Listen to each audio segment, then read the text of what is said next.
Dans les recoins oubliés d'Oak Ridge Street, des rumeurs circulaient au sujet de Raymond Carter, le vétéran aveugle et réservé.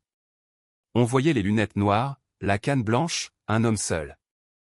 Une cible facile. Ce qu'on ne voyait pas, c'était sa façon de suivre les pas comme un radar, sa posture toujours aussi stable, le contrôle, la précision, la vigilance de chacun de ses mouvements. Lorsque Jax Williams et son équipe ont commencé leur campagne de harcèlement, le quartier est resté silencieux. Ils ont tourné le dos, faisant semblant de ne rien remarquer. Laissons l'aveugle s'en occuper, se sont-ils dit. Mais lorsqu'une nouvelle bombe de peinture apparut sur la porte de Raymond, avec les mots « déchets aveugles », quelque chose en lui changea. Son air civil et calme laissa place au calcul précis d'un soldat. Les garçons avaient commis une erreur impardonnable. Ils avaient confondu sa patience avec de la faiblesse. Sans jamais s'arrêter pour se demander pourquoi un aveugle se déplaçait comme une arme pointée en silence. Bientôt, ils apprendraient ce que ses ennemis en Afghanistan avaient découvert bien trop tard. Raymond Carter n'était pas n'importe quel Navy SEAL avant de perdre la vue. Il était celui qu'on appelait la main fantôme, l'opérateur qui excellait dans l'obscurité, l'homme qui n'avait pas besoin d'yeux pour voir. Le soleil de mi-matinée projetait un éclat doré sur Oak Ridge Street tandis que Raymond avançait sur le trottoir fissuré. Sa canne frappait le béton à un rythme lent et régulier. Un métronome pour sa démarche assurée. À 52 ans, Raymond avait toujours une présence imposante.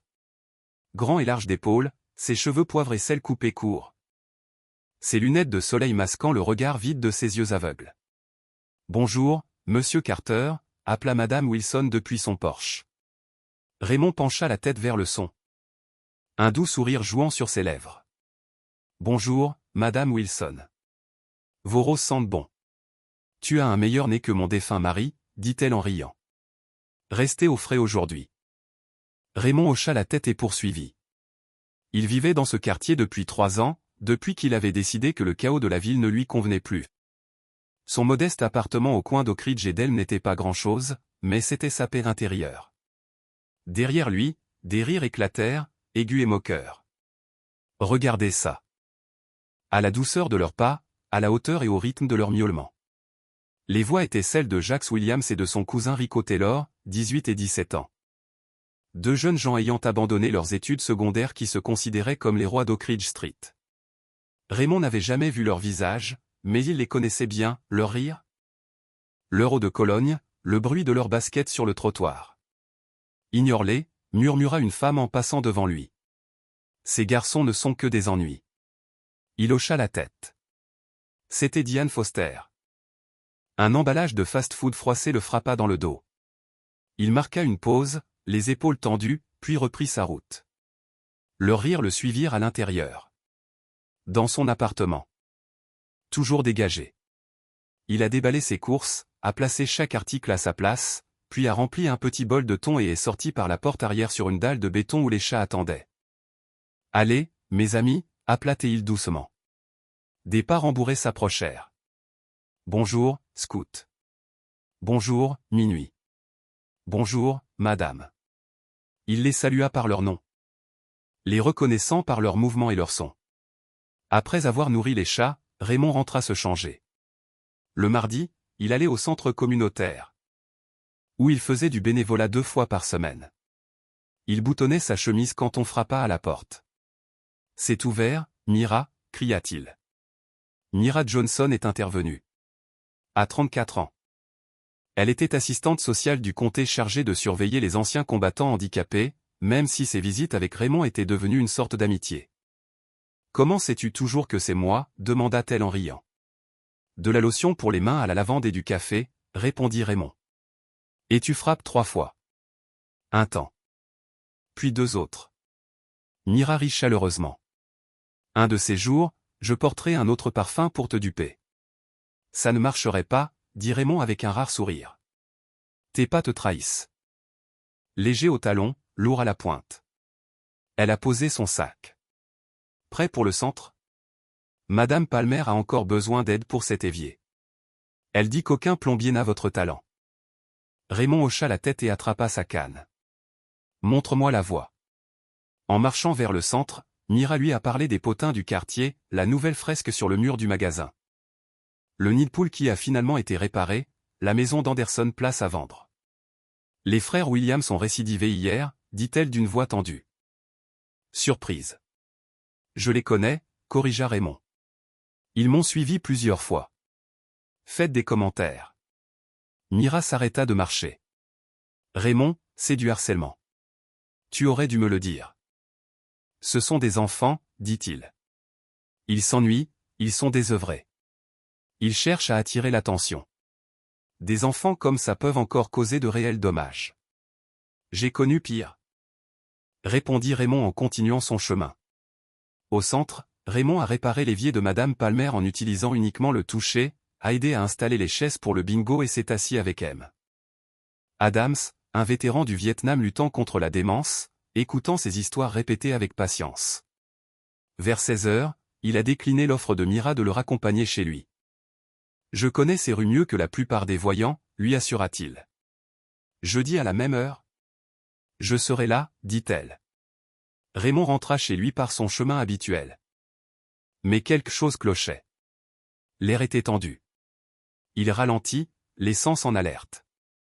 Des pas derrière lui. 5. Jeunes, inégaux. Un traînant légèrement, Rico. L'odeur d'eau de Cologne bon marché et de fumée. Jax et l'équipe. Il continua à marcher, l'esprit calculé, comme au combat. Distance jusqu'à l'intersection. Voie de fuite. Obstacle. Avantage. Et. Il sentait les positions, entendait les respirations, mesurait chaque son. Jax prit la parole. On t'observait. On se posait des questions. Quel genre de choses? Demanda Raymond d'un ton neutre. Tu vis seul. Pas de famille. Pas d'amis, à part cette gentille assistante sociale. On se demande ce que tu caches dans cet appartement. Raymond eut un sourire crispé. Tu seras déçu. Les allocations d'invalidité ne sont pas très efficaces. Peut-être devrions-nous voir par nous-mêmes, dit l'un des autres. Raymond sentit une main saisir sa canne. Il la lâcha.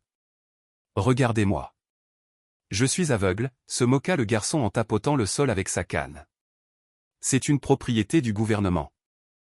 Dit-il doucement. Pas de problème. Peut-être que les ennuis t'ont trouvé, répondit Jax. Un klaxon retentit. Une voix de femme s'éleva au bout de la rue. Tout va bien là-bas? Les garçons hésitèrent. Jax fit un signe de tête vers le garçon qui tenait la canne. Rends-la-moi pour l'instant, dit-il en poussant brutalement la canne contre la poitrine de Raymond. Il la rattrapa avec une aisance naturelle. À bientôt, vieille tante, ricana Jacques. Et comptez dessus, répondit calmement Raymond. Tandis que les garçons s'éloignaient en riant et en se bousculant, Raymond resta immobile, écoutant attentivement leurs pas s'éloigner. Plongé dans une obscurité totale. Pendant son entraînement SEAL, les yeux bandés et les mains liées, il l'avait plongé à 12 mètres de profondeur et lui avait ordonné de remonter. Beaucoup paniquèrent. Mais Raymond était resté calme, lisant les variations de pression, suivant les faibles sons dans l'eau. C'est alors qu'il apprit que la cécité, dans certaines circonstances, pouvait être un avantage. Un coup à la porte le ramena au présent. Porte déverrouillée, cria-t-il. Mira entra rapidement, c'est pas anxieux. Madame Harper a vu ces garçons autour de vous aujourd'hui. Pourquoi ne m'as-tu pas appelé? Raymond laissa échapper un léger soupir. Parce que ce n'était pas nécessaire. Raymond? C'est sérieux. D'abord il te harcèle verbalement, maintenant il passe aux actes. Il teste les limites, dit Raymond d'une voix ferme. Rien de plus. Pourquoi ne pas riposter? Raymond se tourna vers elle, son visage indéchiffrable derrière des lunettes noires. Qui a dit que je ne le suis pas? Le lendemain matin, comme toujours. Raymond se leva avant l'aube. Il fit 50 pompes, 50 abdominaux, suivis d'une série d'étirements pour maintenir son corps vieillissant en forme. Après une douche et un petit déjeuner. Il se prépara pour sa routine habituelle du mercredi, les courses, puis le salon de coiffure.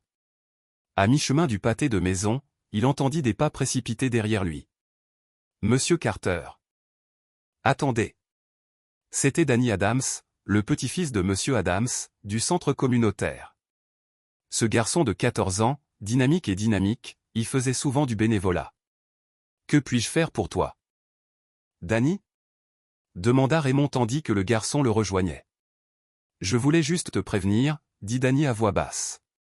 Jax et les autres, ils parlent de cambrioler ton appartement. Raymond les salua d'un léger hochement de tête et prit sa place habituelle. Taille habituelle, Ray? Demanda Henry, le propriétaire. Oui, merci, répondit Raymond. Alors qu'Henry drapait la cape sur ses épaules, la conversation s'est tournée vers la récente vague de vandalisme. Encore c'est Williams, murmura quelqu'un. La police ne fait rien. Quelqu'un doit leur donner une leçon, a ajouté une autre voix. C'est une honte ce qu'ils ont fait à ce vétéran aveugle, a déclaré un troisième. Cet homme sert son pays, rentre chez lui. Vous ne savez pas qui est cet homme. La pièce devint silencieuse. Qu'est-ce que ça veut dire, le roi? Demanda Henry. Mais le roi secoua simplement la tête et retourna à son journal. Rien. Écoutant le flux et le reflux des voix tandis qu'Henry lui coupait les cheveux. De retour à son appartement cet après-midi-là, il sentit que quelque chose clochait. L'air était chargé d'une odeur nouvelle, peinture en bombe et cigarette. En tendant la main vers sa porte, ses doigts effleurèrent la peinture encore collante. Il la déverrouilla avec précaution. Entra et la verrouilla derrière lui. Dans le placard de sa chambre, il attrapa l'étagère du haut et en sortit une petite boîte en bois. À l'intérieur se trouvaient ses médailles, la Bronze Star, la Silver Star, la Purple Hat, ainsi qu'un drapeau américain plié et une photo. Il passa ses doigts sur chaque objet, les visualisant clairement dans son esprit. La photo montrait 6 hommes en tenue de camouflage désertique, bras dessus bras dessous, avec les montagnes afghanes derrière eux. 5 étaient vivants. L'un était mort dans les bras de Raymond. Dehors, il entendit des rires Jax et son équipe, admiratifs de leur acte de vandalisme. Il remit les objets dans la boîte, la replaça sur l'étagère et se prépara à dîner. Demain. Certains combats sont gagnés avant même que le premier coup ne soit porté. Le lendemain matin, tandis que Raymond descendait la rue, des murmures le suivaient. Les gens avaient vu les graffitis ou des traces aveugles griffonnées sur sa porte. Certains proposèrent leur aide, qu'il déclina poliment. D'autres se contentèrent de le fixer. Le silence empreint de pitié ou de curiosité. Au magasin du coin, Bill Thompson n'a pas voulu prendre son argent. C'est la maison qui t'offre ça aujourd'hui, Ray, dit Bill. Et si tu as besoin de quoi que ce soit, n'importe quoi, dis-le-moi. Raymond le remercia et partit. Il ne voulait pas de charité. Il voulait du respect pour lui-même et pour tous ceux qui en avaient assez de vivre dans la peur de Jax et de son équipage. Près de son immeuble, la voix de Jax résonna à nouveau. Regardez qui c'est, l'aveugle se défait. Raymond s'arrêta, se tourna vers le bruit. Bonjour, Jax. Le nom a surpris le garçon. Comment as-tu su que c'était moi? Je ne vois peut-être pas avec mes yeux, dit Raymond, mais j'ai d'autres moyens. Par exemple, je sais que vous êtes 4, Jax, Rico et 2 autres. L'un porte de grosses bottes. L'autre a des clés qui tintent quand il marche. Les garçons se déplaçaient nerveusement. Je sais aussi que c'est toi qui as peint ma porte. Je sens encore l'odeur de la peinture sous tes ongles. C'est bizarre, murmura l'un d'eux. Que veux-tu? Demanda Jax, sa bravade s'effaçant. Rien, répondit Raymond.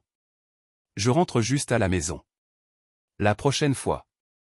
Ce ne sera pas seulement ta porte qui sera frappée, menaça Jax. C'est ton choix, dit Raymond. Tout comme moi, je choisis de réagir. Il se retourna et s'éloigna, sentant leurs yeux sur lui. À l'intérieur, il a pris le téléphone et a appelé Mira. Il est temps, dit-il. J'ai besoin que tu t'occupes de quelque chose pour moi. La lumière du matin filtrait à travers les stores tandis que Raymond effaçait les graffitis de sa porte, chaque geste lent et réfléchi. 3 années de solitude lui avaient appris à gérer ces choses, même en étant aveugle. De l'autre côté de la rue, Jax faisait les 100 pas dans sa chambre. Raymond attirait trop l'attention. Les gens le remarquaient et l'aidaient. Cela exaspérait Jax. Il nous faut quelque chose de plus grand, dit-il à Rico, allongé sur un canapé défoncé. Quelque chose de public. Montrer à tout le monde qu'il n'est rien. Rico avait l'air mal à l'aise. Je ne sais pas, mec. Il me fait un drôle d'effet. La façon dont il nous a interpellés hier. Il a eu de la chance. Rétorqua Jax. Il a probablement entendu ta grande gueule en premier. Rico haussa les épaules. À quoi penses-tu? Jacques sourit lentement. Le barbecue communautaire de ce week-end. Tout le monde sera là. C'est l'occasion idéale de leur montrer qui dirige vraiment ce quartier. Pendant ce temps, de l'autre côté de la ville, dans un bureau encombré, Mira Johnson fixait son ordinateur, stupéfaite. Elle avait fouillé dans le passé militaire de Raymond, sollicité les faveurs de ses contacts au sein du VA. J'ai bien reçu votre message concernant Raymond Carter. Elle se redressa sur sa chaise. Elle connaissait ce nom. Un commandant de la marine à la retraite qui avait servi aux côtés de Raymond. Merci de votre retour, commandant Donovan. J'essaie d'en savoir plus sur Monsieur Carter. Il est pris pour cible et je m'inquiète pour sa sécurité. Un petit rire retentit dans la file. Madame? Il faisait partie d'une unité antiterroriste d'élite. On l'appelait la main fantôme. Il pouvait se déplacer dans un complexe dans l'obscurité totale et abattre des cibles sans faire de bruit. La voix basse et sérieuse. Après avoir perdu la vue, il a insisté pour rester dans l'unité comme instructeur. Il a appris à se battre sans les yeux. Il bandait les yeux des nouvelles recrues et les abattait toutes. Croyez-moi, mademoiselle Johnson, Raymond Carter est l'homme le moins vulnérable que vous puissiez rencontrer. Après avoir raccroché, Mira resta assise en silence pendant plusieurs minutes, essayant de traiter tout ce qu'elle venait d'entendre. Puis elle a attrapé son sac à main et s'est dirigée vers la porte.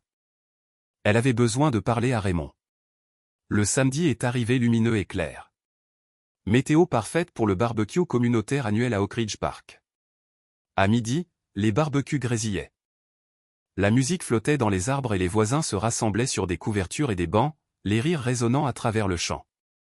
Raymond est arrivé seul. Il arpentait les sentiers familiers du parc avec aisance, un plat couvert à la main, sa contribution au repas partage. Pain de maïs. La recette de sa grand-mère. Plusieurs personnes l'ont accueilli, le guidant vers une table où il pouvait poser son plat. Raymond, par ici, appela Mira, puis se reprit. Il ne la voyait pas faire un signe de la main. Elle s'est précipitée vers lui et lui a doucement touché le bras. Je nous ai réservé des places près du chêne.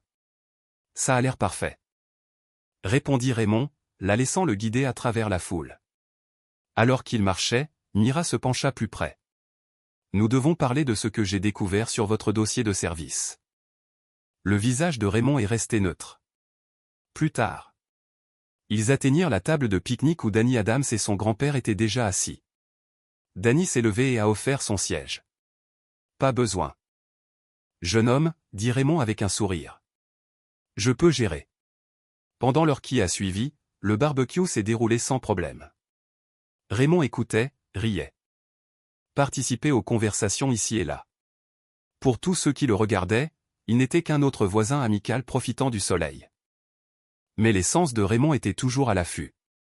Il a remarqué Jacques et son équipe au moment où ils sont entrés dans le parc. Il les traquait au bruit de leurs pas. À la tension subtile que leur présence suscitait parmi les autres. Il se rapprochait. « Monsieur Carter, voulez-vous encore de la limonade ?» demanda Danny en attrapant sa tasse. Mais avant que Raymond puisse répondre, une poussée soudaine fit trembler la table. Les assiettes claquaient. Tasse renversée. Raymond tendit instinctivement la main, stabilisant Danny par le bras. « Regarde où tu vas, aveugle. » La voix de Jacques résonna, aiguë et moqueuse. « Oh. Attends, tu ne peux pas. » Le parc s'est calmé. Les conversations ont cessé. Tous les yeux se sont tournés. Raymond pouvait sentir l'air se resserrer. La foule retient son souffle. « Mon erreur. » dit calmement Raymond, se penchant pour récupérer une serviette. « Ouais, toute ta vie est une erreur, » ricana Jacques. « Gaspillage gouvernemental. Prétendre être utile. » Raymond n'a pas bronché. Son visage est resté immobile derrière les lunettes noires. « Qu'est-ce qui ne va pas ?» Jacques s'approcha. « Le chat t'a tiré la langue ? Ou as-tu juste peur ?» Puis, sans prévenir, Jacques le poussa violemment. Pris au dépourvu, Raymond tomba en arrière. Les gens haletaient. Les téléphones sont sortis. Personne n'a bougé. « Arrête !» cria Mira en s'interposant entre eux. « Laissez-le tranquille. » Jax l'ignora, tournant autour de Raymond, qui était maintenant assis par terre. Regarde le grand méchant aveugle. Il n'est pas si fort, hein? Raymond n'a pas répondu. Au lieu de cela, il tourna la tête vers un son que lui seul avait entendu. Un petit enfant pleurait à proximité. Dit-il doucement en s'agenouillant à côté d'elle. Tout va bien. Comment t'appelles-tu? Lisa, murmura la petite fille. Eh bien, Lisa, je parie que tu as le plus beau sourire du parc. Tu veux bien me le montrer? Je ne le vois pas, mais ta mère, si. Dis-moi si j'ai raison. Lisa rigola, la peur disparaissant de son visage. Sa mère, debout près de lui, fit un signe de tête reconnaissant à Raymond. Sans un mot à Jax ou à la foule silencieuse, Raymond prit sa canne et s'éloigna. Son dos était droit. Ses pas sont fluides et sans hâte. Mais Mira remarqua la blancheur de ses jointures alors qu'il saisissait la canne. De retour à son appartement, Raymond resta assis dans le silence pendant un long moment. L'humiliation a piqué. Pas à cause de Jax. Parce que c'était arrivé devant tout le monde. Il s'était retenu. Il a tenu la promesse qu'il s'était faite. Ne pas revenir à la violence. Mais à quel prix? À la tombée de la nuit, Raymond se leva. Il se déplaçait dans son appartement avec la grâce silencieuse qui lui avait autrefois valu son nom de code. Il a vérifié les fenêtres et les a verrouillées. Contrôlé. Technique d'arts martiaux adaptée à un homme aveugle. Frappe, blocage, contre, chacun guidé par la mémoire, le son et l'instinct. Il s'était entraîné pour ça. Seul, dans l'obscurité. Construisant une nouvelle façon de combattre. De l'autre côté du quartier, à l'arrière du centre communautaire. Mira était assise avec son ordinateur portable ouvert. Elle a parcouru de vieux articles jusqu'à ce que l'un d'eux attire son attention. L'équipe s'il sauve des otages lors d'un raid nocturne audacieux. La photo montre des soldats en tenue tactique complète. Les visages flous. La légende mentionnait le lieutenant Raymond Carter comme chef d'équipe. Elle a pris son téléphone et a composé le numéro. Il a sonné plusieurs fois avant qu'il ne réponde. « Tu aurais pu te défendre aujourd'hui, dit-elle sans détour. Pourquoi ne l'as-tu pas fait? Il y eut une longue pause. Cette partie de ma vie était destinée à la guerre, pas aux enfants. Ce ne sont pas que des enfants, Raymond. Ils sont dangereux. Ce qu'ils font est criminel. Et que veux-tu que je fasse? Répondit-il doucement. Casser le bras de Jax devant tout le quartier? Confirmer l'image qu'ils se font déjà de moi, le vétéran violent et aveugle? Je ne dis pas ça, dit Mira, sa voix s'adoucissant. Mais tu ne peux pas continuer à les laisser te cibler. Je ne le suis pas. Elle ne pouvait pas se débarrasser de ce sentiment. Quelque chose avait changé dans la voix de Raymond. Une décision avait été prise. La nuit suivante, Jax et Rico se sont glissés vers l'immeuble de Raymond. Rico avait l'air nerveux, ses yeux se déplaçant autour de lui. « C'est stupide, murmura-t-il. On devrait le laisser tranquille. »« Tais-toi. » siffla Jax. « Je veux voir ce qu'il a là-dedans. Peut-être des médicaments. Peut-être de l'argent. » Ils ont atteint la porte. Jax a sorti un petit pied de biche de sa veste. Travaillant rapidement, il ouvrit la fenêtre à côté de la porte. Juste assez d'espace pour que Rico puisse se faufiler. « Vas-y, » exhorta Jax. « Je veillerai. » À contre-cœur. Rico grimpa à l'intérieur.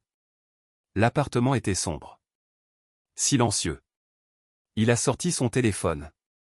A allumé la lampe de poche. Le faisceau balayait un salon soigné et minimaliste.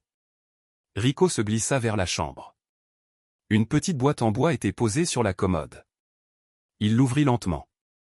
À l'intérieur se trouvaient des médailles qui brillaient à la lumière. Rico en a ramassé un. Étoile d'argent.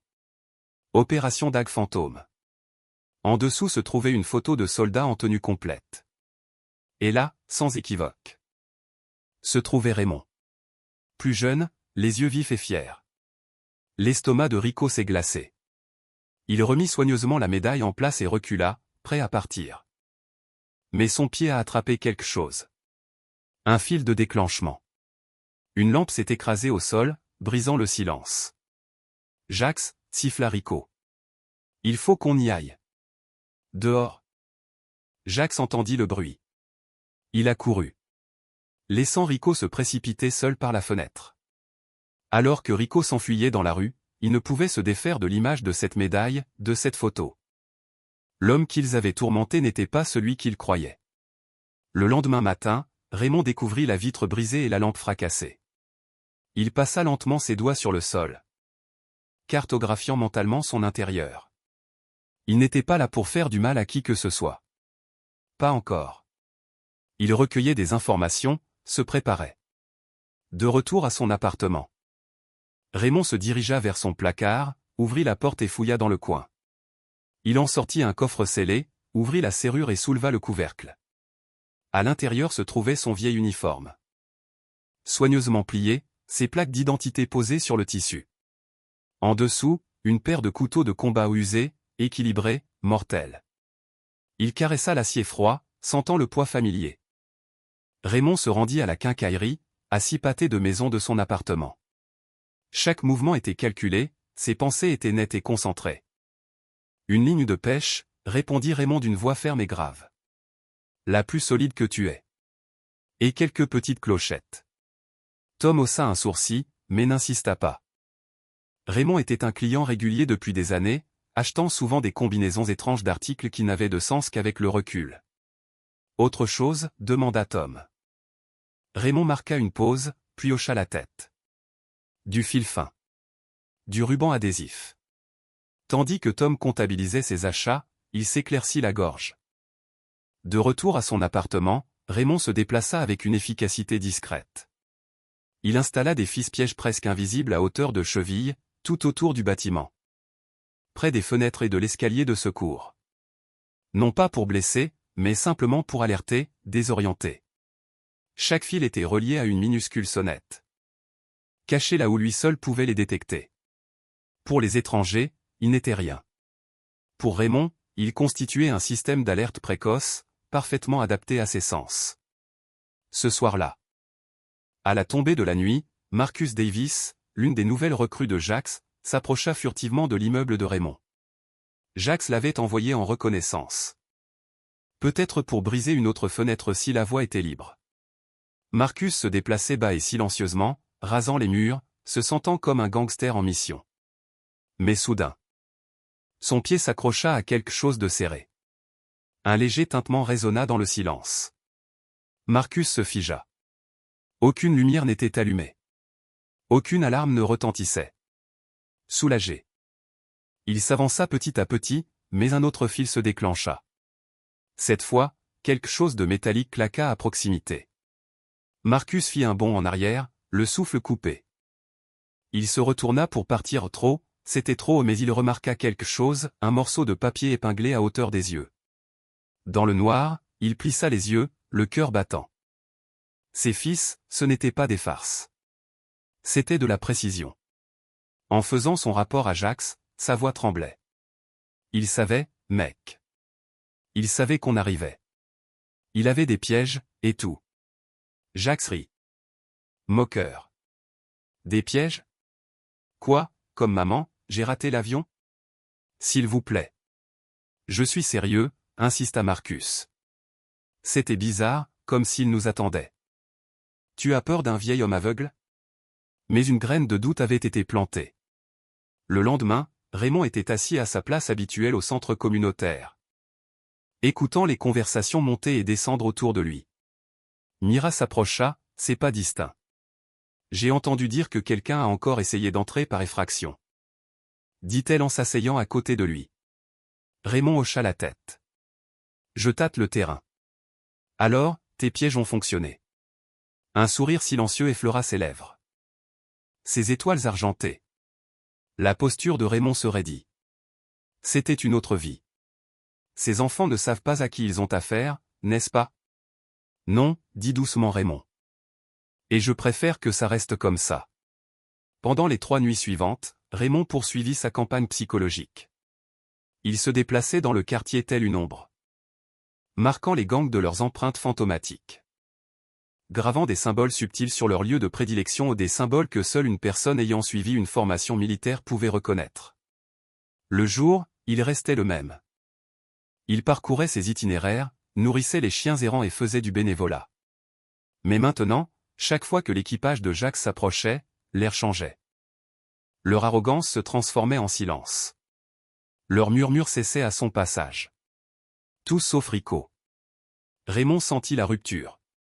Rico hésitait à présent. Son souffle changea lorsque Jacques parla de représailles. Une nuit, alors que Raymond rentrait chez lui, il entendit du métal sur du métal ou le bruit de quelqu'un qui manipulait une voiture. Un murmure à proximité. Les phoques se déplacent en silence. C'était Rico. Seul. Le message n'était pas aléatoire. Rico savait quelque chose. Cette même nuit, Jacques faisait les 100 pas, furieux. Sa voiture portait l'inscription suivante, « Les phoques se déplacent en silence ». Il savait exactement qui les avait écrits. « J'en ai fini avec les jeux », grommela Jacques. « Demain, on termine. » Public. Tout le monde voit. Rico se tortilla, mal à l'aise. « Je ne pense pas que ce soit une bonne idée, mec. »« Quoi ? Tu as peur aussi maintenant ? » ?»« Tu ne comprends pas, » rétorqua Rico. « J'ai cherché cette médaille dans son appartement. Étoile d'argent. C'est pour la bravoure au combat. Et l'opération Dag Fantôme, c'était des opérations secrètes. Et alors ? Il est toujours aveugle. » Rico secoua la tête. « Je ne pense pas. » Le lendemain matin, le soleil perçait sur les toits. Raymond, un café à la main, sentit Jacques avant de le voir. Le garçon marchait lourdement, son souffle était saccadé. Raymond se retourna. « Bonjour, Jacques. »« Il n'y a rien de bon là-dedans, » cracha Jacques. « Tu te prends pour un malin ? Tu touches à ma bagnole ?» Raymond n'a pas bronché. « Je ne sais pas de quoi tu parles. »« Menteur !» Jacques le poussa violemment. Raymond bougea légèrement, absorbant la force. Frustré, Jacques frappa. Raymond bougea, juste assez. Son coup manqua sa cible. Encore et encore, Jacques s'attaquait.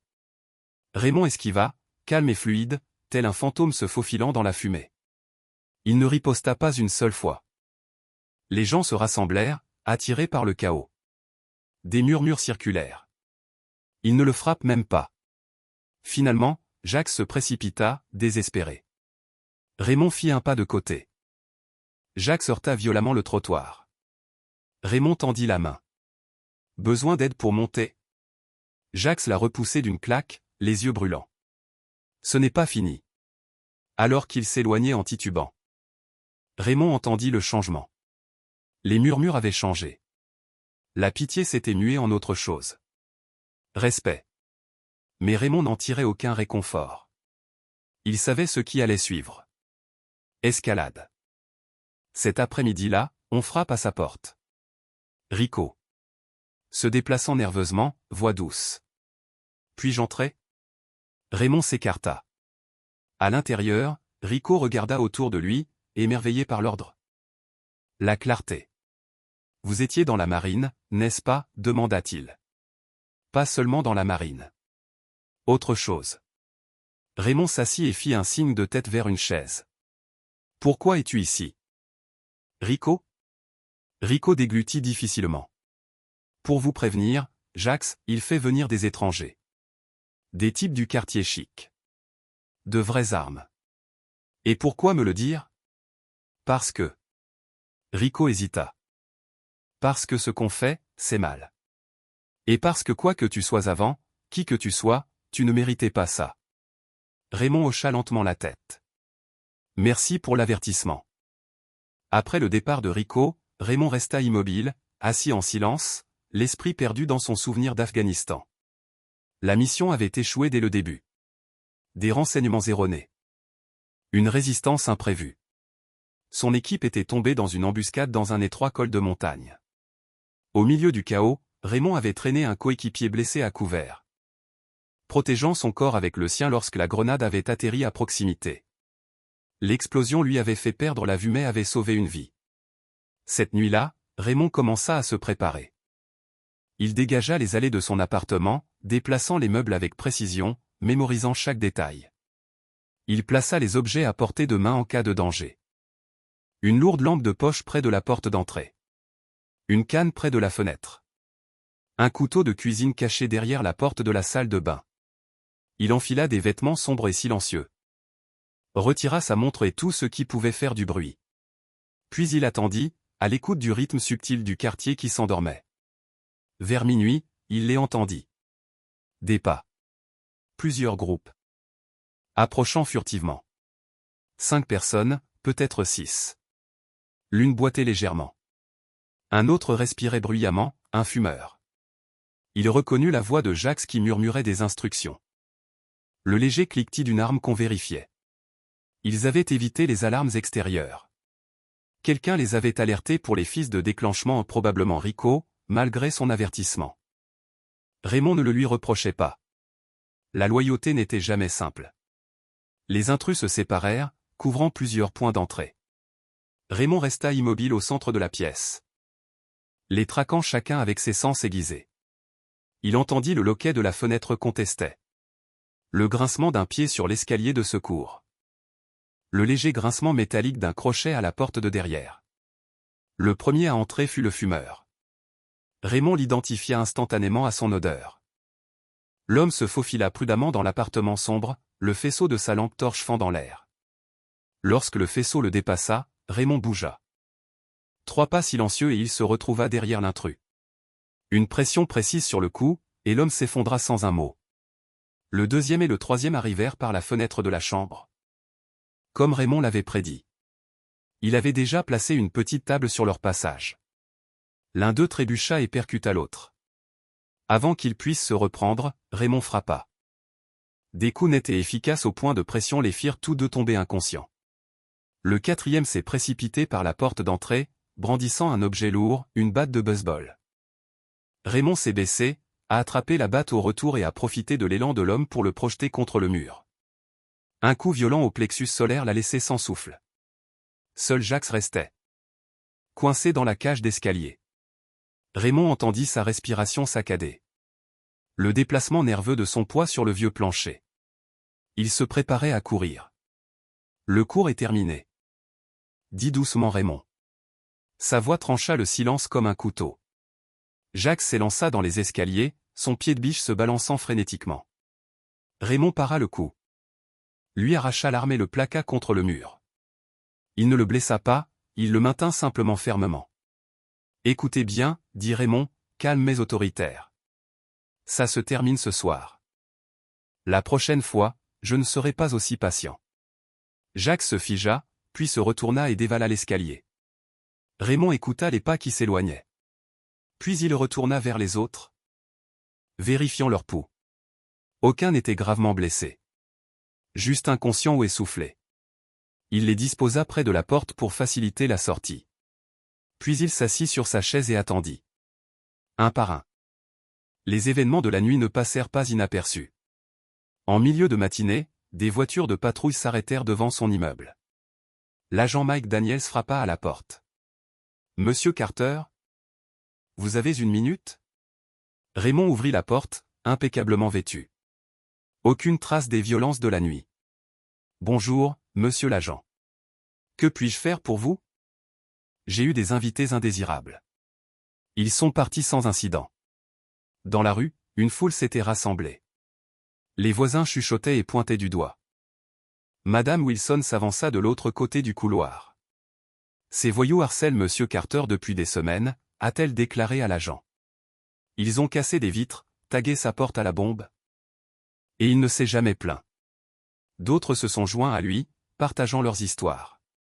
Comment Raymond a enduré le harcèlement en silence et avec dignité. Il n'a jamais donné le premier coup. A dit quelqu'un. Pas une seule fois. L'officier Daniel semblait mal à l'aise alors que l'ambiance passait de la suspicion au respect. Puis Mira arriva, essoufflée. « Raymond, ça va ?» Elle commença à lui raconter son parcours. Ses années dans les Navy SEALs. Ses distinctions. Ses missions secrètes. La blessure qui lui avait coûté la vue, mais pas la force. L'officier, lui-même vétéran, se redressa. Puis, sans un mot, il salua. « Monsieur, veuillez m'excuser pour cette intrusion. Vous aviez parfaitement le droit de défendre votre maison. Raymond hocha la tête. Ceux qui l'évitaient autrefois hochèrent maintenant la tête avec respect. Certains lui serrèrent la main. D'autres le remercièrent. Les murmures qui le suivaient étaient désormais empreints de respect, et non de pitié. Dans les jours qui ont suivi, les choses ont changé. Les graffitis sur sa porte ont disparu. Nettoyés par des voisins qui n'ont rien dit. Sa fenêtre cassée a été réparée par Tom, de la quincaillerie. Il a refusé de payer. C'est le moins que nous puissions faire, a-t-il déclaré. Même le trottoir semblait différent. Les gens cédaient, non par pitié, mais par révérence. Des inconnus le saluaient par son nom. La nouvelle s'était répandue. Une semaine plus tard. Le juge a fait de lui un exemple. Raymond hocha la tête en silence. Et les autres? Rico évite les ennuis. Il a même fait du bénévolat au centre communautaire hier. Les plus âgés. Emplis de rires et d'aboiements de chiens. Tu n'en parles jamais, dit Mira doucement. De ton passage dans les cils. Ce que c'était vraiment. Raymond hésita, puis commença. Il a parlé de la Somalie. Sa première mission. Un sauvetage parfait. Il a parlé de la fraternité, de la confiance. Du lien sacré où votre vie dépendait de l'homme à vos côtés ou et la sienne de la vôtre. Nous étions une famille, dit-il doucement. Différentes races. Différentes confessions. Mais un seul but. Mira écoutait. C'était plus que ce qu'il avait jamais partagé. Ça te manque? Demanda-t-elle. Certaines parties, admit Raymond. La fraternité. La clarté. Alors qu'il marchait. Leur amitié s'approfondit dans le silence qui suivit. Ce soir-là, Raymond reçut un appel inattendu. La voix au bout du fil était rauque, familière. Carter, disait-il. Je protège juste mon territoire, monsieur. Eh bien, certains garçons voulaient prendre de tes nouvelles. Harris, Rodriguez, Thompson, ils sont dans le coin le mois prochain. Je pensais qu'ils passeraient. Pour la première fois depuis des années, Raymond ressentit une pointe d'excitation. Son ancienne équipe venait lui rendre visite. J'aimerais bien, monsieur. La semaine suivante apporta une autre surprise. Raymond était au centre communautaire lorsque Mira s'approcha, la voix pleine d'énergie. J'ai discuté avec le directeur.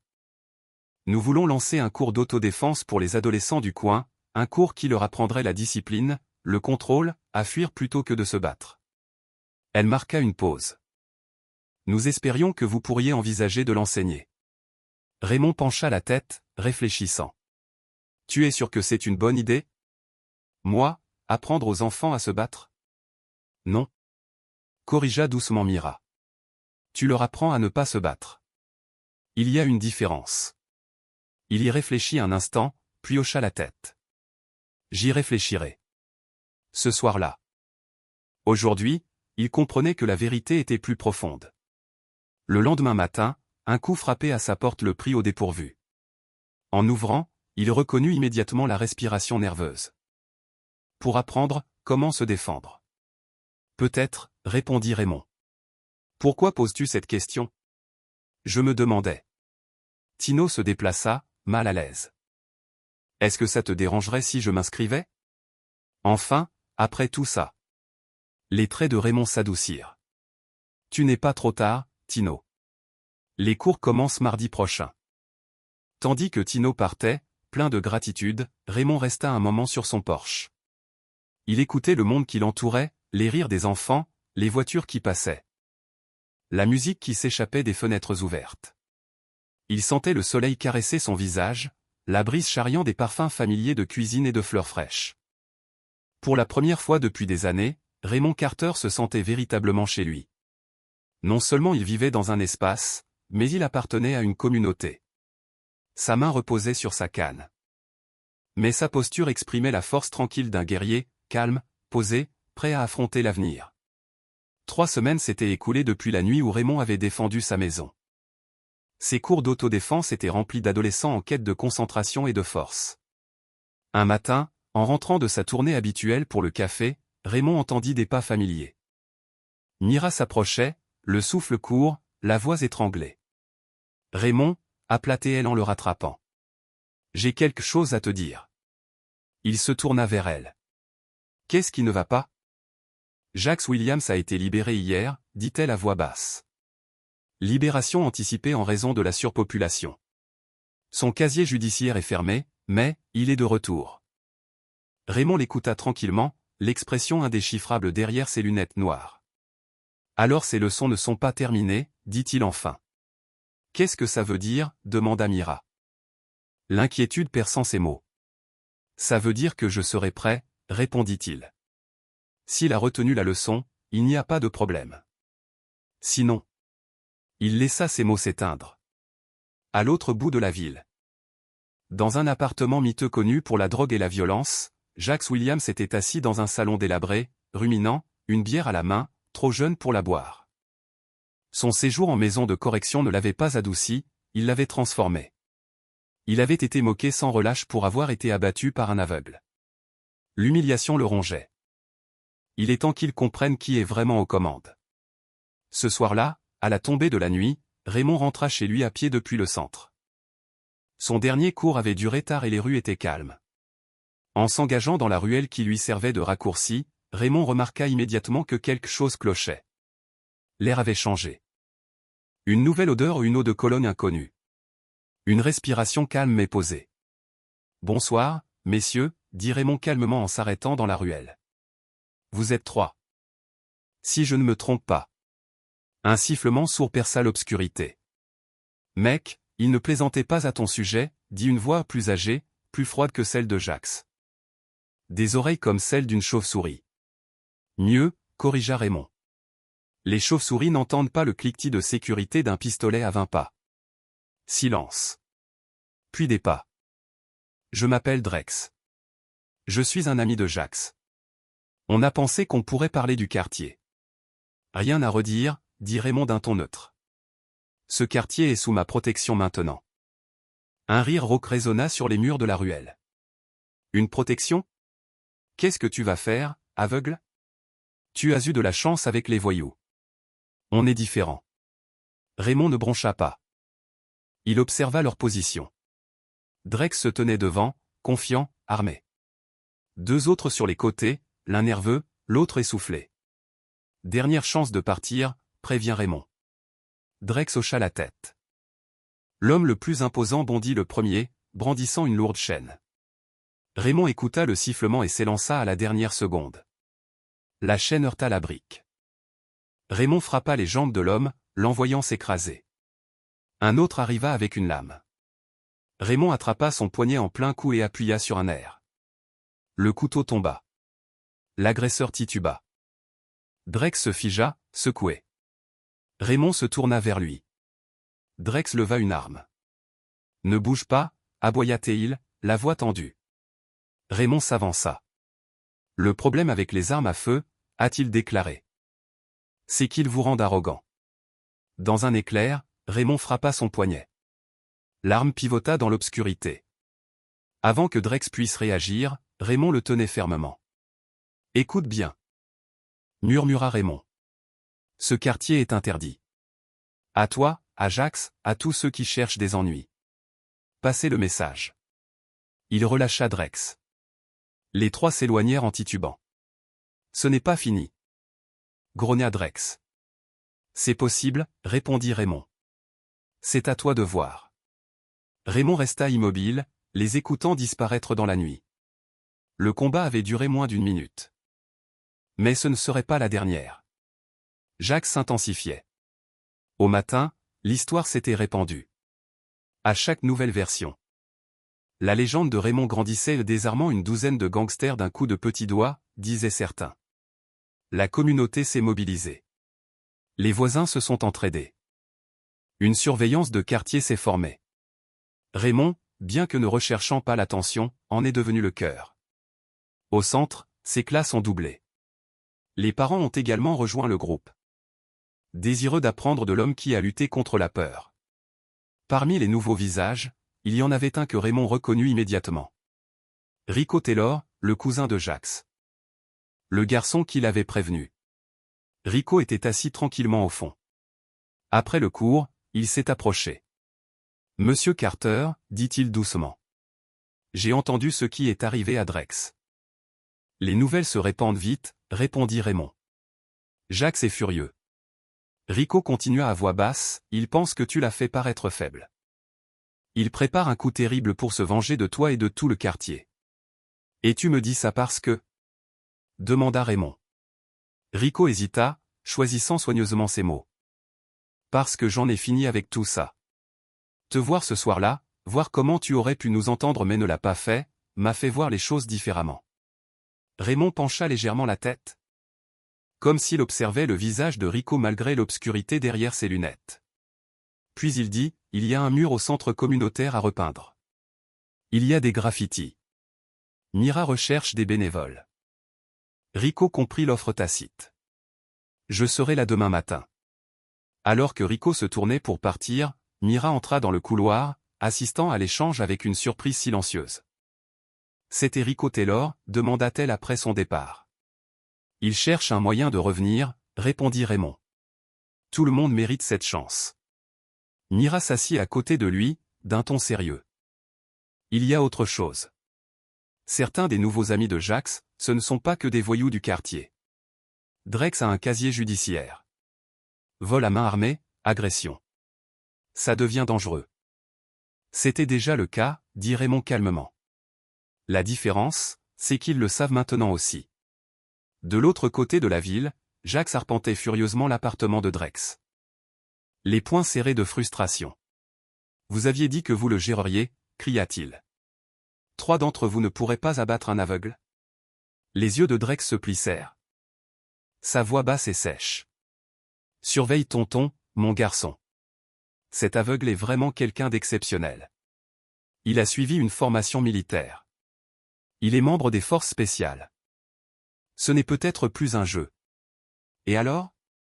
On abandonne, s'exclama Jax. On le laisse gagner? Non, répondit froidement Drex. On change de tactique. On arrête de s'en prendre directement à lui. On frappe là où ça fait mal. Jax fronça les sourcils. Que veux-tu dire? Le sourire de Drex était glacial. Ce centre communautaire auquel il tient tant. Imaginez s'il lui arrivait quelque chose.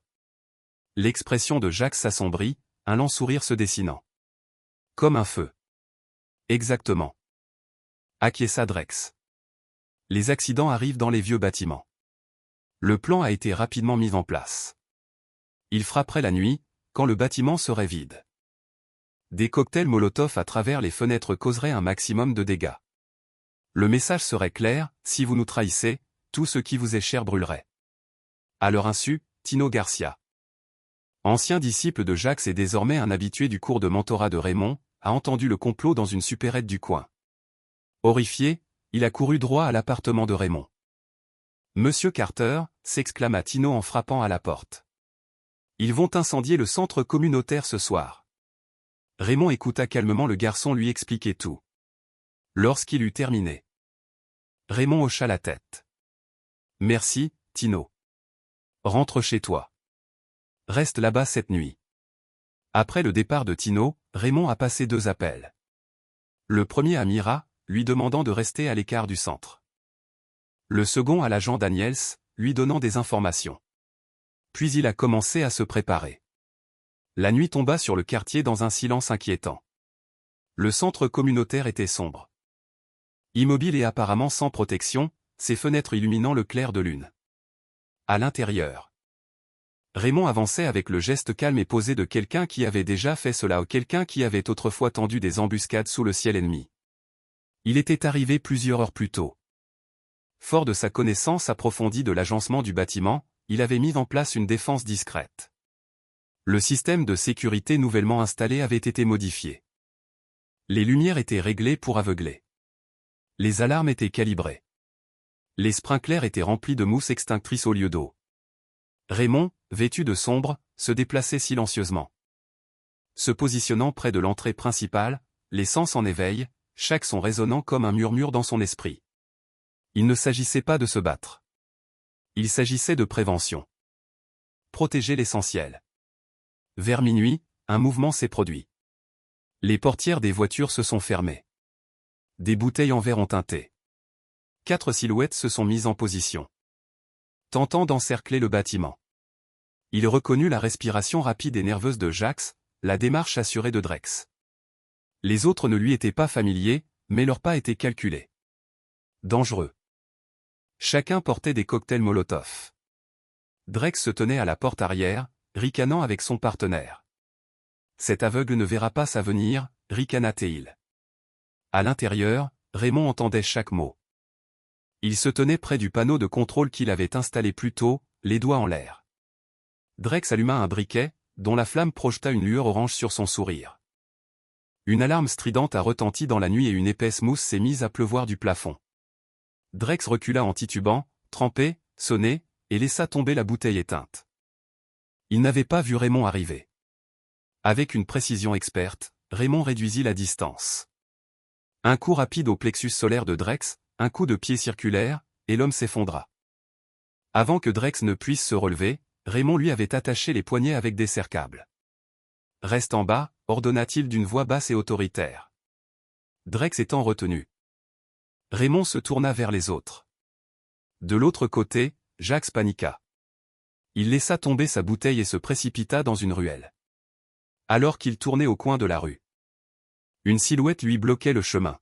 « Tu ne peux pas continuer comme ça, » dit Rico, restant ferme. Jax s'arrêta net, puis grogna. « Pousse-toi de mon chemin, traître. » « Non. » répondit Rico d'une voix ferme. « C'est fini, Jax. La police arrive. » Le visage de Jax se tordit de rage. Il se jeta sur lui, le poing brandi. Mais une main l'a attrapé en plein vol. Raymond. Il s'était déplacé comme une ombre, apparaissant entre eux. « Assez, » dit-il doucement. Jax lutta contre l'emprise de Raymond. « Qu'est-ce que tu vas faire ? Me frapper comme tu as frappé Drex ? Me tuer ? » Raymond lâcha prise. Il recula. « Je n'ai jamais voulu te faire de mal, Jax. Je ne suis pas comme ça. »« Alors qu'est-ce que tu veux ? » s'écria Jax, la voix brisée. « Pour que tu comprennes, » dit doucement Raymond en se tapotant la poitrine. « Le véritable ennemi, ce n'est ni moi, ni Rico, ni ce quartier. Il est ici. La colère. Le besoin de faire ses preuves par la destruction plutôt que par la création. » Quelque chose se brisa dans les yeux de Jax. Il tomba à genoux, écrasé par le poids de ses échecs et de ses trahisons. Les sirènes de police hurlaient au loin, de plus en plus fortes. Raymond se tourna vers le bruit, puis vers Jax. « Il n'est pas trop tard, » dit-il. « Le chemin du retour est plus difficile. Mais il est toujours là. » Lorsque les voitures de patrouille sont arrivées, gyrophares allumés, les agents ont été surpris par la scène. Raymond se tenait calmement près de l'entrée. Drex et ses complices étaient retenus. Rico se tenait à proximité, observant son cousin, assis en silence sur le trottoir. L'officier Daniel s'est approché et a constaté la scène. « On dirait que vous aviez la situation sous contrôle avant même que nous arrivions, » dit-il en hochant la tête. « Je protège juste ce qui compte, » répondit Raymond. Les policiers ont rassemblé des preuves et ont placé les suspects en garde à vue. Jax n'a opposé aucune résistance. Alors qu'il le conduisait à la voiture, il s'est retourné brusquement. « Rico !» cria-t-il. « Dis-lui que je suis désolé. » Rico hocha la tête silencieusement, acceptant les excuses, sachant que le voyage à venir serait long. Une fois la police partie, les voisins sont sortis de chez eux. Raymond, Rico et quelques résidents ont inspecté le centre. Malgré tout, le bâtiment est resté intact. « Tu savais qu'il venait ?» dit Rico. Non pas une question, mais un accusé de réception. Raymond hocha la tête. Parfois, la meilleure défense, c'est d'être prêt. Le lendemain matin, Mira se tenait sur les marches du centre, tenant une conférence de presse. Les journalistes locaux étaient nombreux. « Cet homme, » dit-elle en désignant Raymond, « est plus qu'un vétéran. C'est un évicile décoré qui sert toujours sa communauté avec courage et cœur. » Elle se tourna vers Raymond. « C'est pourquoi je demande au conseil municipal d'approuver un nouveau programme d'arts martiaux et de mentorat pour les jeunes, dirigé par Monsieur Carter. Un programme conçu pour inculquer aux jeunes de ce quartier discipline, respect et sens du devoir des outils suffisamment puissants pour les empêcher de faire les mauvais choix. La foule a applaudi, les voisins exprimant leur soutien avec joie et fierté. Raymond resta stoïque. Il n'était jamais à l'aise avec l'attention, mais il comprenait l'importance du moment. Plus tard dans la soirée, seul dans son appartement, il resta assis en silence. Les doigts caressant l'écusson brodé de son ancienne unité cils l'emblème qu'il portait autrefois avec une fierté farouche. Il le montra devant une photo de son coéquipier tombé au combat et murmura, toujours en train de protéger les gens, « Mon frère. » Juste un autre genre de champ de bataille. Dehors. Le quartier avait changé. Là où régnait autrefois la distance, les voisins se rassemblaient désormais sur les porches, partageant des histoires et montant la garde ensemble. Les enfants riaient et jouaient dans des cours autrefois trop dangereuses. L'unité avait pris racine. La force était revenue. Le lendemain matin, Raymond fut pris au dépourvu. Mais contrairement aux batailles qu'il avait menées outre-mer, celles-ci avaient été gagnées non par la force ou la puissance de feu, mais par la discipline, la patience et la force de la communauté. C'était une victoire plus discrète, profonde et profondément satisfaisante. Par une fraîche matinée d'automne, la maison communautaire Carter bourdonnait d'une nouvelle vie. Dans le hall, 25 élèves se tenaient en rang bien alignés, écoutant attentivement la voix de Raymond qui s'adressait à eux pour leur première journée officielle d'entraînement aux arts martiaux et à l'autodéfense. Désormais financée par la ville. L'autodéfense commence par la conscience, dit Raymond d'une voix grave, ferme et autoritaire. Être conscient de son environnement, certes, mais aussi de soi-même. De ses forces. De ses limites. De sa façon de réagir sous la pression. Il se déplaçait avec assurance, sa canne sous le bras, inutilisée dans cet espace qu'il connaissait par cœur. Les élèves l'observaient avec une attention captivée, adolescents, parents, même les seniors, tous avides d'apprendre. À côté se tenait Rico Taylor. Désormais assistant instructeur officiel de Raymond. Le changement en lui était frappant. Le garçon renfermé qui suivait Jacques avait disparu. À sa place se tenait un jeune homme confiant. Les épaules en arrière, la voix posée, déterminée. Rico vous montrera la posture de base, a poursuivi Raymond. N'oubliez pas que l'équilibre est primordial. Une base solide rend tout le reste possible. Tandis que Rico prenait position, Raymond marchait parmi les élèves, les corrigeant doucement, une main ici, une épaule là. Sa perception de l'espace et de la posture était extraordinaire. Il naviguait dans la salle sans hésitation, son sens de la présence aigu et intuitif. Après le cours. Alors que les étudiants sortaient, Mira est arrivée tenant une grande enveloppe. « Livraison express », dit-elle en le lui tendant. « Du centre pour mineurs. »« Jacques ?»« Oui », acquiesça-t-elle. « Il m'a demandé de vous le remettre personnellement. » De retour dans son appartement, Raymond s'assit à la table de la cuisine pendant que Mira lisait à haute voix. « Monsieur Carter. Je ne sais pas si tu liras ceci. Mais il fallait que je l'écrive quand même. Ces dernières semaines m'ont donné le temps de réfléchir. J'étais en colère. Mais ton silence a été plus éloquent que tout mon bruit. J'ai regardé les reportages sur votre programme. J'ai eu honte d'avoir tenté de détruire quelque chose d'aussi bien. Je n'attends pas de pardon. Mais sachez que quoi qu'il arrive à ma sortie, je ne serai plus la même personne qu'à mon arrivée. C'est grâce à vous. Dans le bon sens du terme. » L'appartement sombra dans le silence. Raymond resta assis, immobile, laissant les mots se poser. « Tu le crois ?» demanda doucement Mira. Raymond pencha la tête, pensif. « Les gens peuvent changer. Je l'ai déjà vu. » Le lendemain matin, devant sa classe, des extraits de la lettre de Jacques résonnèrent dans l'esprit de Raymond. Il décida de la partager, non pas pour lui faire honte, mais pour lui enseigner quelque chose de plus profond. « J'ai reçu une lettre hier, dit-il. De quelqu'un qui me considérait autrefois comme un ennemi. Il écrivait, j'étais en colère. Mais ton silence parlait plus fort que mon bruit. » La pièce devint silencieuse. Ces mots nous rappellent que chacun de nos choix a un poids, pour nous-mêmes et pour les autres. Mais ils nous rappellent aussi, qu'il n'est jamais trop tard pour changer d'avis. Parmi les étudiants, Rico se déplaça légèrement, reconnaissant les mots comme étant ceux de son cousin. Après le cours, il s'est approché de Raymond tranquillement. « Tu n'étais pas obligé de faire ça. Lis sa lettre, je veux dire. »« Je ne l'ai pas fait pour Jacques, répondit Raymond. Je l'ai fait pour tous ceux qui ont besoin d'entendre ce message. Toi y compris.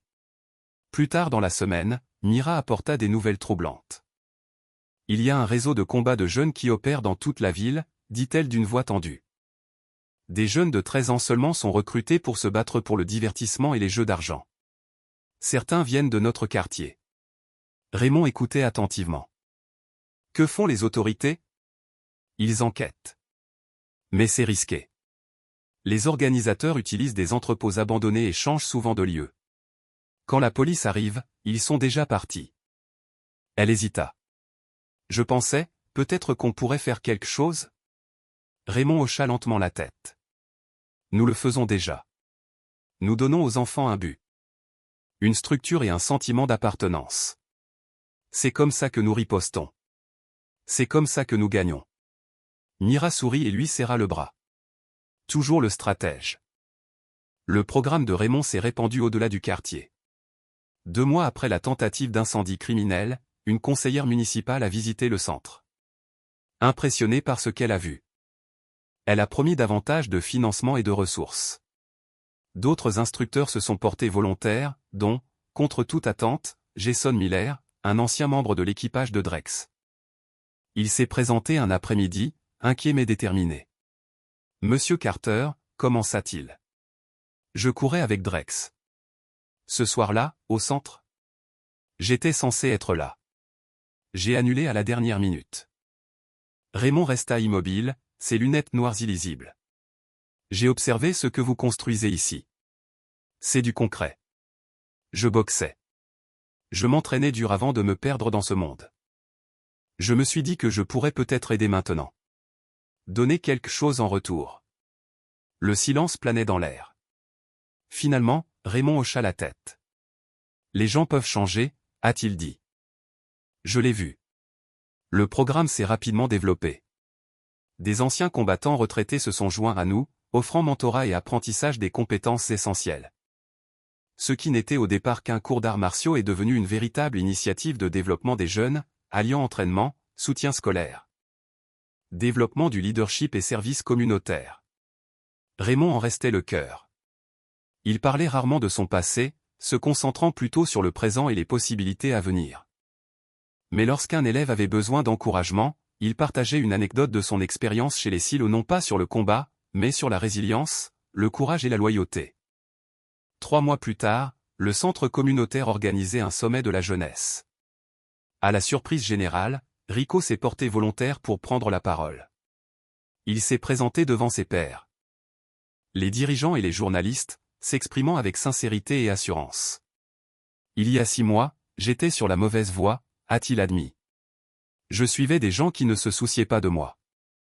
Mais j'ai rencontré quelqu'un qui aurait pu me dénoncer, me punir, m'ignorer. Au lieu de cela, il a fait preuve de clémence. Ça a tout changé. Le calme d'un homme a transformé un adepte de gang en mentor. La foule applaudit. Raymond, qui observait depuis le fond, hocha discrètement la tête, la fierté adoucissant ses traits. La semaine suivante a marqué une nouvelle étape. Le maire s'est rendu au centre pour remettre à Raymond une plaque commémorant son impact sur la jeunesse et la sécurité de la communauté. « C'est ici, » dit Raymond en posant la plaque sur le mur central. « Pas chez moi. C'est une victoire communautaire. Nous avons construit ça ensemble. » À la fin de la saison, Raymond a instauré une nouvelle tradition, les diplômés recevaient un écusson spécial, une main, à moitié vierge, à moitié brodée à leur nom. Ceci symbolise les 2 facettes de la force. La main ouverte qui peut frapper et la main qui peut guérir. Le choix vous appartient toujours. Le dernier cours de la saison ressemblait à une célébration. Il y a eu des démonstrations de compétences acquises. Une reconnaissance de la croissance personnelle et, par la suite, un repas partagé qui a réuni les étudiants, les familles et les instructeurs. Raymond se tenait à l'avant de la salle, guidant toute sa classe à travers des exercices de respiration lents et délibérés. Sa canne reposait contre le mur, intacte. Une énergie calme remplissait l'espace. Un bourdonnement constant de potentiel attendant d'être guidé vers quelque chose de significatif. Alors que les gens se mêlaient après la cérémonie, Rico s'est approché de Raymond avec une demande inhabituelle. Certains d'entre nous pensaient, commença-t-il. Peut-être que nous pourrions nous appeler les étudiants de la main fantôme, d'après votre ancien nom de code. Raymond haussa un sourcil, surpris que ce nom ait fait surface. Où as-tu entendu ça? Rico sourit. Les gens parlent, surtout quand il s'agit de légendes. Raymond secoua la tête, mais un léger sourire tira les coins de sa bouche. Le nom importe peu. Ce qu'il représente, oui. Plus tard dans la nuit, alors que le centre communautaire se vidait et que le bruit s'estompait dans le silence. Raymond s'attarda.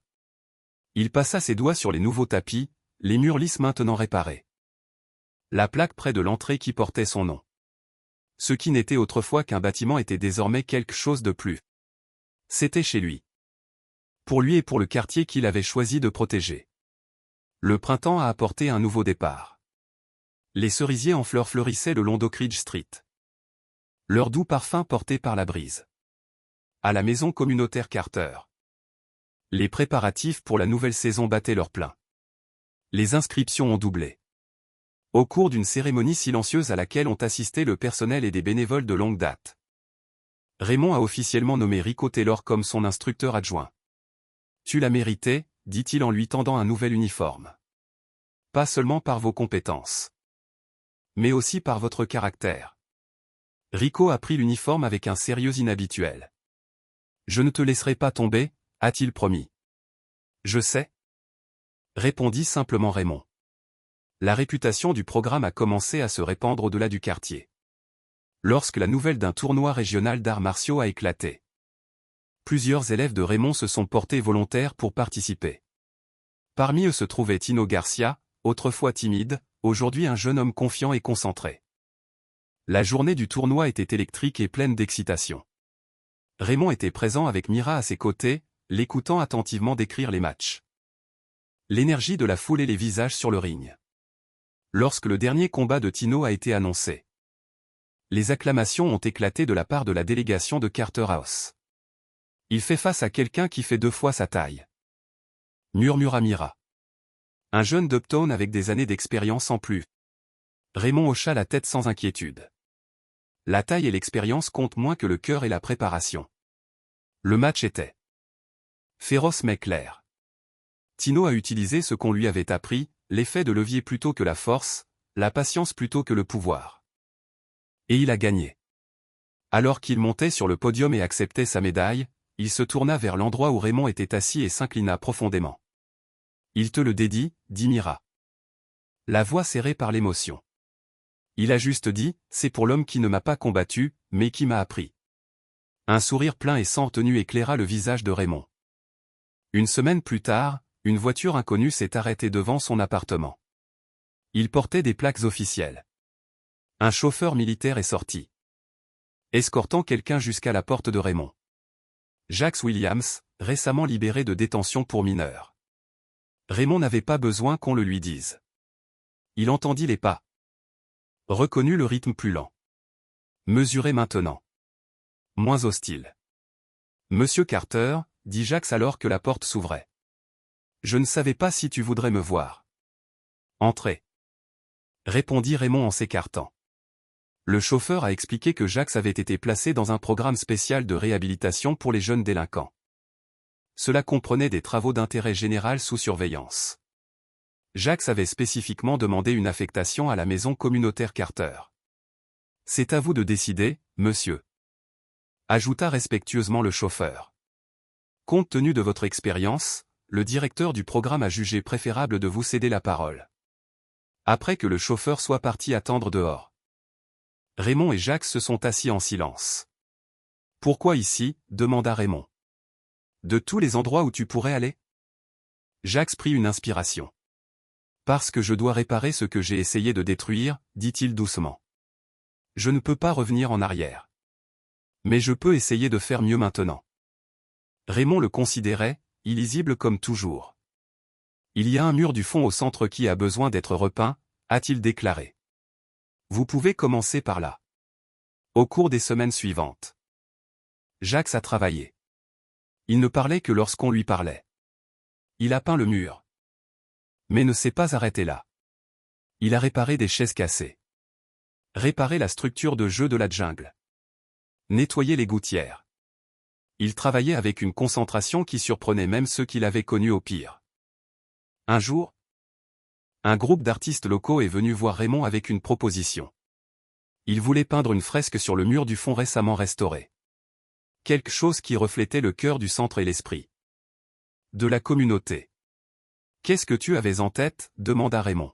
« Une silhouette » a déclaré l'artiste principal. Un homme debout, une canne à la main, face à la tempête. Mais épargné par elle.